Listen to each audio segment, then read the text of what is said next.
Assalamualaikum warahmatullahi wabarakatuh. Apa kabar semuanya? Kali ini kita akan belajar mengenai materi terbentuknya Kepulauan Indonesia. Oke, langsung saja. Nah, sebelum kita membahas terbentuknya Kepulauan Indonesia, kita bahas dulu terbentuknya bumi. Nah, di sini teori terbentuknya bumi menurut Stephen Hawking ada teori Big Bang. Teori ini menyatakan bahwa alam semesta ini semula berbentuk gumpalan gas yang mengisi seluruh jagat raya. Jadi bumi ini sebelum terbentuk jagat raya awalnya berupa sebuah gas yang sangat besar. Nah, ketika gas tersebut meledak, ini menimbulkan gelembung alam semesta yang membentuk galaksi, matahari, planet-planet, termasuk bumi, bulan, bintang, meteor, dan lain-lain. Nah, jadi meledaknya gumpalan gas tadi ini yang membentuk bumi dan lain-lainnya. Jadi itu menurut teori Big Bang. Nah, kurang lebih seperti ini ilustrasinya. Nah, di sini ada gumpalan gas yang kemudian meledak menjadi partikel-partikel yang akhirnya membentuk planet-planet, galaksi, meteor, bintang, dan lain sebagainya.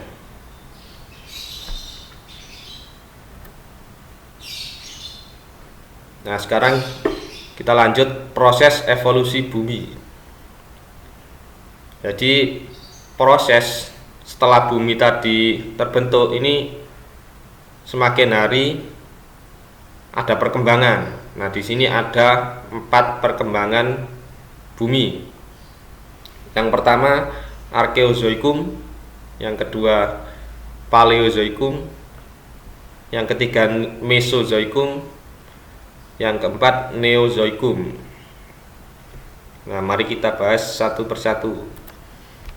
Yang pertama Arkeozoikum. Pada zaman ini kehidupan masih belum ada. Jadi kondisi bumi masih belum stabil, suhunya masih sangat tinggi, masih sangat panas. Jadi tidak memungkinkan adanya kehidupan.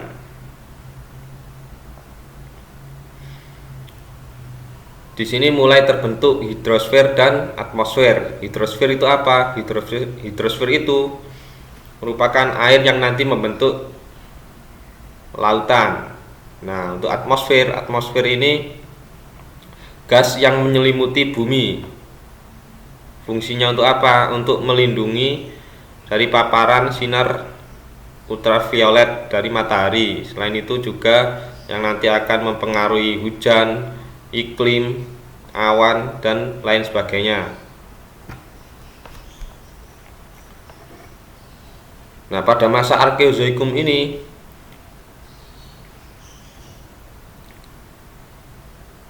muncul kehidupan yang masih sangat sederhana di dalam samudra, yaitu berupa mikroorganisme. Ada bakteri dan ganggang. Jadi zaman Arkeozoikum ini merupakan zaman awal terbentuknya bumi. Kurang lebih kurun waktunya 1 miliar tahun yang lalu. Selanjutnya ada zaman Paleozoikum. Nah, zaman Paleozoikum ini disebut zaman purba tertua, kurang lebih 350 juta tahun yang lalu. Pada masa ini atmosfer dan hidrosfer semakin berkembang. Yang tadi pada masa sebelumnya bumi masih sangat panas, ini lebih stabil lagi. Nah, di sini sudah ada tanda-tanda kehidupan seperti enkaryotes. Enkaryotes itu bakal tumbuhan. Selanjutnya prokaryotes. Prokaryotes yaitu bakal hewan. Pada masa ini benua-benua di bumi menyatu membentuk benua raksasa yang disebut Pangaea. Jadi pada masa ini kondisi bumi belum kayak sekarang yang terbentuk sebuah pulau-pulau atau benua-benua. Ada benua Asia, Eropa, Afrika dan lain-lain. Nah, di sini benua yang ada di bumi masih membentuk menjadi satu yang disebut benua Pangaea. Selanjutnya zaman Mesozoikum. Zaman Mesozoikum disebut zaman purba tengah. Waktunya kurang lebih 140 juta tahun yang lalu. Pada zaman ini mulai ada hewan mamalia, amfibi, burung, dan tumbuhan berbunga. Jadi pada zaman ini sudah ada kehidupan. Bumi mulai stabil, iklim sudah bersahabat, dan curah hujan mulai turun. Nah, pada masa ini muncul binatang reptil berukuran besar atau yang biasa kita kenal dengan dinosaurus. Jadi masanya pada zaman Mesozoikum ini merupakan zamannya dinosaurus.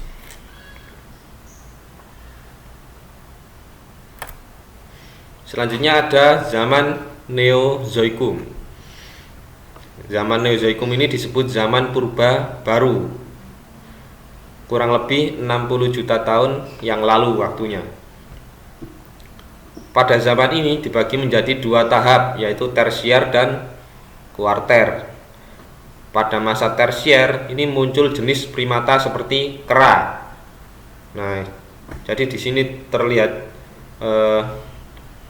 mulai dari Arkeozoikum, Paleozoikum, Mesozoikum, ini kehidupannya semakin berkembang. Zaman kuarter dibagi menjadi dua, yaitu Pleistosen dan Holosen. Pada masa Pleistosen, kondisi bumi ini semakin berkembang lagi. Ada dua masa, yaitu masa glasial dan interglasial. Pada masa glasial ini disebut zaman es. Jadi bumi pada waktu itu iklimnya menjadi sangat dingin. Jadi semua daratan ini menjadi es, makanya disebut zaman es. Selain itu ada zaman interglasial atau zaman es mencair.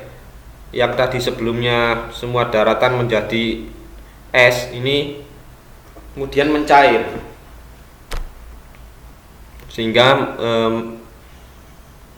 meningkatkan permukaan air laut karena mencairnya es ini. Selain itu ada masa Holosen. Nah, pada masa Holosen ini mulai ada kehidupan manusia purba. Jadi awal mula manusia purba hidup muncul pada masa Holosen ini atau zaman Neozoikum. Nah, di sini makhluk-makhluk raksasa ini mengalami kepunahan. Jadi seperti dinosaurus tadi ini pada masa ini mengalami kepunahan karena pergantian iklim yang sangat drastis. Pada masa ini muncul pulau-pulau baru. Di sini termasuk juga Pulau Indonesia.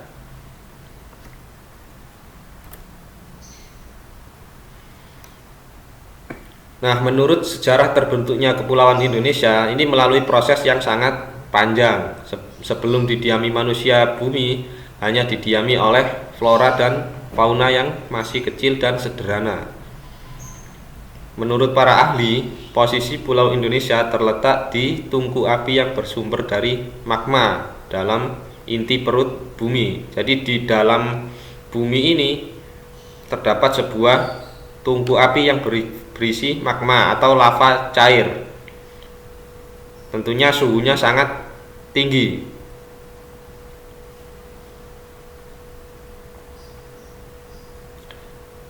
Nah, lava yang cair tadi ini selalu bergerak. Nah, di sini disebut kegiatan tektonis. Untuk wilayah kepulauan Indonesia ini merupakan titik temu di antara 3 lempeng.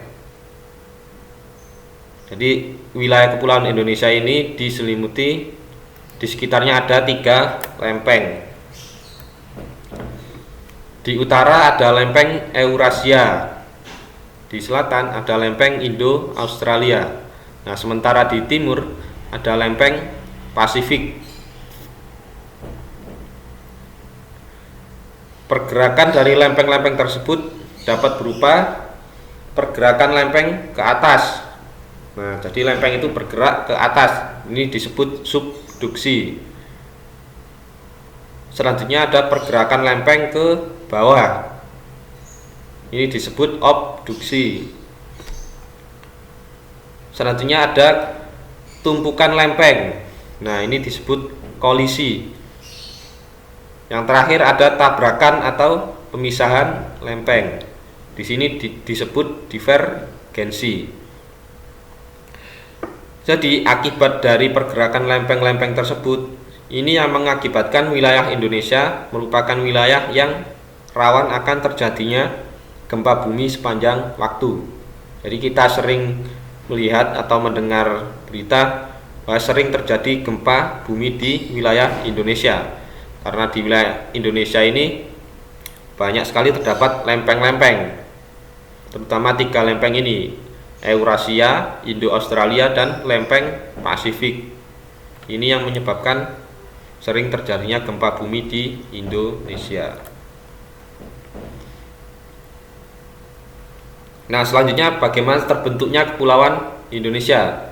Yang pertama ada Pulau Sumatera, Jawa, Bali, Lombok, dan kepulauan di provinsi NTT maupun NTB. Nah, pulau-pulau tersebut terbentuk karena adanya aktivitas vulkanisme di bawah permukaan bumi. Jadi yang di dalam bumi tadi ada magma, ini yang membentuk pulau-pulau ini. Jadi lava yang ada di dalam bumi ini lama-kelamaan memadat, bertambah besar, membentuk sebuah gunung atau deretan pegunungan yang kemudian membentuk sebuah busur pulau. Proses seperti ini kita kenal sebagai island arc dalam istilah geologi. Selanjutnya ada Pulau Sulawesi. Nah, Pulau Sulawesi ini terbentuk akibat pertemuan lempeng Filipina, Australia, Eurasia, dan lempeng mikro lain di daerah tersebut. Jadi lempeng-lempeng tersebut ini bergerak, yang tadi bisa saling bertabrakan. Nah, ini yang membentuk Pulau Sulawesi. Selanjutnya ada Pulau Irian Jaya dan Kalimantan. Pulau ini terbentuk dari pecahan super benua pada awal terbentuknya permukaan bumi. Sesuai teori plate tektonik yang menyebutkan bahwa dahulu seluruh daratan di muka bumi ini adalah satu daratan yang maha luas, yang tadi bernama Pangaea, lalu terpecah menjadi 2, yaitu Gondwana di belahan bumi selatan dan Laurasia di belahan bumi di utara. Yang awalnya tadi menjadi satu benua yang besar, ini kemudian terpecah menjadi 2 benua. Seiring waktu berjalannya kedua lempeng besar tersebut, ini terpecah lagi menjadi beberapa pecahan benua seperti sekarang ini. Ada Asia, Afrika, Amerika, Australia. Ini dulunya adalah satu pulau besar yang tadi Pangaea. Kalimantan sendiri berada di atas lempeng benua Asia dan Irian Jaya termasuk di dalam lempeng Australia.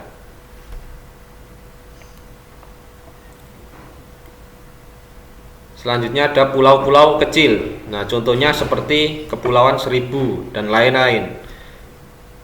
Proses terbentuknya pulau-pulau ini sangat sederhana dibandingkan dengan pulau-pulau yang lain. Mereka ini terbentuk dari endapan, pecahan, karang, koral, dan binatang laut lainnya.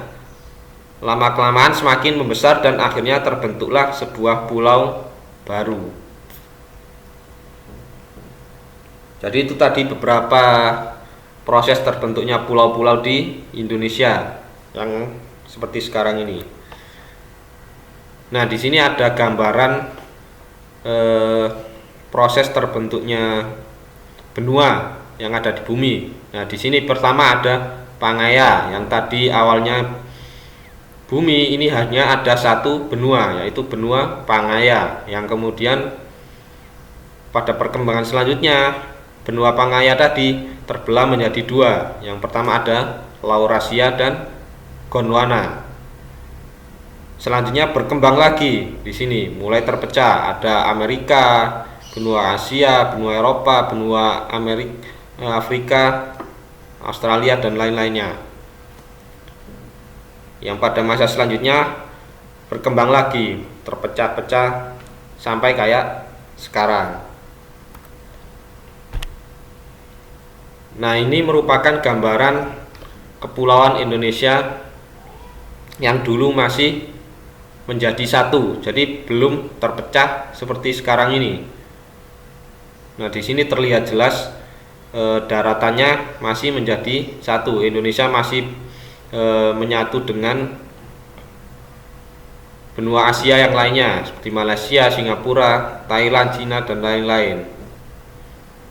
Nah, di sebelah sini juga masih menyatu dengan benua Australia.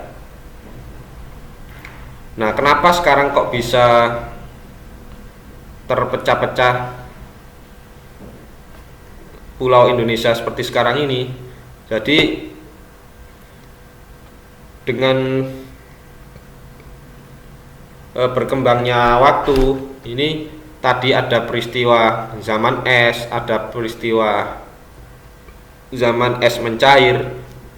Ini kan menimbulkan air laut semakin meningkat. Nah, selain itu ada pergerakan lempeng-lempeng di bawah benua ini. Tadi ada Eurasia, Indo-Australia dan lempeng Pasifik. Nah, ini yang menyebabkan kepulauan Indonesia menjadi terpecah-pecah seperti sekarang, padahal dulunya masih menjadi satu seperti ini.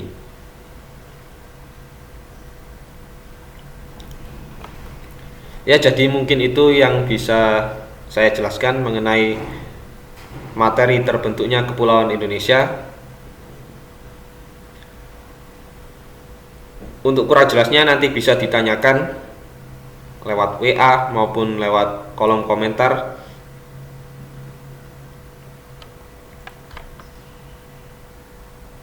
Sekian dari saya, kurang lebihnya mohon maaf. Wassalamualaikum warahmatullahi wabarakatuh.